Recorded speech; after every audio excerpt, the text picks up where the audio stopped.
સ્થાનિક સ્વરાજ્યની ચૂંટણી પહેલા ભાજપ અને આમ આદમી પાર્ટીમાં ગાબડું. ભાજપ અને આમ આદમી પાર્ટીના કાર્યકર્તાઓએ કોંગ્રેસનો ખેસ પહેલો. સ્થાનિક સ્વરાજ્યની ચૂંટણીમાં કોંગ્રેસ પક્ષ પ્રજાની પહેલી પસંદ. યુવા આગેવાન છે, આપણે સૌ એમને ખૂબ જાણીતા નામથી જાણીએ છીએ એવા નવનીતભાઈ પાલતિયા એ કેસ કરીને સ્વાગત કરવા માટે ડોક્ટર હાજીભાઈ હયાત ખાન બલોચ પૂર્વ પ્રમુખ ભાજપ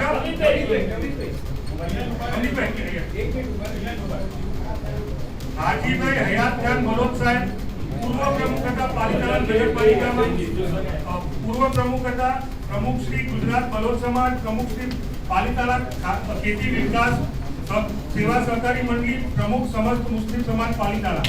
તેમને વિનંતી છે હાજી ઉસ્માનભાઈ સૈયદ માજી ઉપપ્રમુખ પાલિતાણા નગરપાલિકા, હાજી ઉસ્માનભાઈ,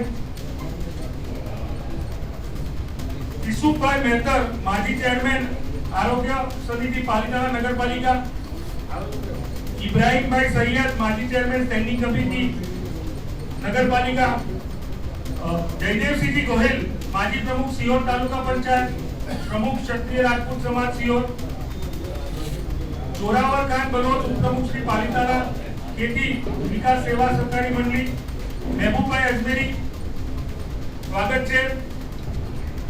મહિલા પ્રમુખ અસ્મિતાબા ના હસબન્ડ પૃથ્વીરાજસિંહ રાણા જે પોતે હાજર છે. ઓબીસી ચેરમેન ભરતભાઈ માળી, અનુસૂચિત જાતિ ચેરમેન મયુરભાઈ દુલેરા, ઉપપ્રમુખ નટુભાઈ ઢાલા સાહેબ, ઉપપ્રમુખ નિલેશભાઈ ઠાકર, સંગઠન મંત્રી કિરીટસિંહ રાઠોડ, આમ આદમી પાર્ટીના 7 વોર્ડના પ્રભારીઓ, સ્થાનિક આગેવાનો ત્યાં પાર્ટીમાં જોડાયા છે. ડીયુ પરમાર સાહેબ પૂર્વ પ્રમુખ આમ આદમી પાર્ટી લીંબડી, તે પણ આપણી વચ્ચે ઉપસ્થિત છે. તે પણ આમ આદમી પાર્ટી છોડીને આજે ભારતીય રાષ્ટ્રીય કોંગ્રેસમાં જોડાયા છે. જાડેજા મહેન્દ્રસિંહ જે સંગઠન મંત્રી આમ આદમી પાર્ટીના છે, તે પણ આજે તિરંગાનો કેસ ધારણ કરીને કોંગ્રેસ પાર્ટીમાં જોડાયા છે. ભાજપ અને આમ આદમી પાર્ટી છોડીને આવેલા સૌ આગેવાનોનું આજે ભારતીય રાષ્ટ્રીય કોંગ્રેસ પરિવારનું સ્વાગત કરે છે. મીડિયાના મિત્રો, આપણે હમણાં જ કાર્યક્રમ જોયો કે અમારા પ્રદેશ પ્રમુખ શ્રીના હસ્તે ભાવનગર જિલ્લામાંથી ભારતીય જનતા પાર્ટી સાથે છેડો પાડી અને જેમ દેશના તિરંગા સાથે જોડાય એમ કોંગ્રેસનો તિરંગો એમણે ધારણ કર્યો.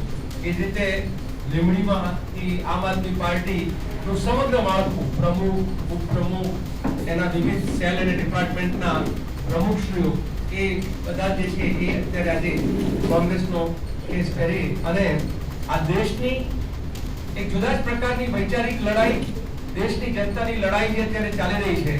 એક તરફ ટ્રમ્પ નાક દબાવે અને કઠપૂતળીનો ખેલ ત્યાંથી ચાલુ થાય અને આપણા દેશના શાસકો એ કઠપૂતળીની જેમ નાચતા હોય, બીજી બાજુ ગુજરાતમાં બેન દીકરીઓ પર બળાત્કાર, જ્યાં જોવે ત્યાં ભ્રષ્ટાચાર, શિક્ષણનો વેપાર, આરોગ્યમાં હોસ્પિટલોનું ખાનગીકરણ, ત્યાંથી લઈને ખેડૂતોના સવાલો, જ્યાં જોવે ત્યાં ખેડૂતોના ક્ષેત્રે બળજબરીથી નખાતા થાંભલાની વાત હોય કે આદિવાસીઓ કે દલિતોની વાત હોય, સમગ્ર ગુજરાત જાણે કે આજના રાજનેતાઓ, શાસક નેતાઓના દલાલીનું એક સ્થાન બની ગયું હોય અને એમને ગુજરાતને માત્ર વેપાર, પોતાનો ધંધો કરવા માટે કરી નાખ્યું હોય એવું લાગતા અને એમાંય વિશ્વગુરુ બનવા નીકળેલા વિશ્વચેલાના કારણે અત્યારે આપણા ગુજરાતીઓ જ નહીં સમગ્ર દેશ જે છે અત્યારે ત્રાહિમામ પોકારી ગયું છે. ત્યારે ભારતીય જનતા પાર્ટીમાં કે પછી એની જ બી ટીમ ગણાતી અને પંજાબના ખેડૂતો અત્યારે રાતે પાણી જે રોઈ રહ્યા છે એ બધું જોયા પછી આમ આદમી પાર્ટીના કાર્યકર્તા હોય કે ભારતીય જનતા પાર્ટીના કાર્યકર્તાઓ બધાને હવે એક વિશ્વાસ આપવો જોઈએ. જેમ આજથી 10 વર્ષ પહેલા, 15 વર્ષ પહેલા દેશભરના આંદોલનકારીઓ પણ કોંગ્રેસને વિશે ટીકાઓ કરતા, આજે એ દરેક આંદોલનકારીઓ પણ કહી રહ્યા છે કે કોંગ્રેસ એકમાત્ર પક્ષ છે કે જે દેશની જનતાની પીડાને સમજી શકે છે, એની નાળ પારખી શકે છે અને એના માટે કામ કરી શકે છે.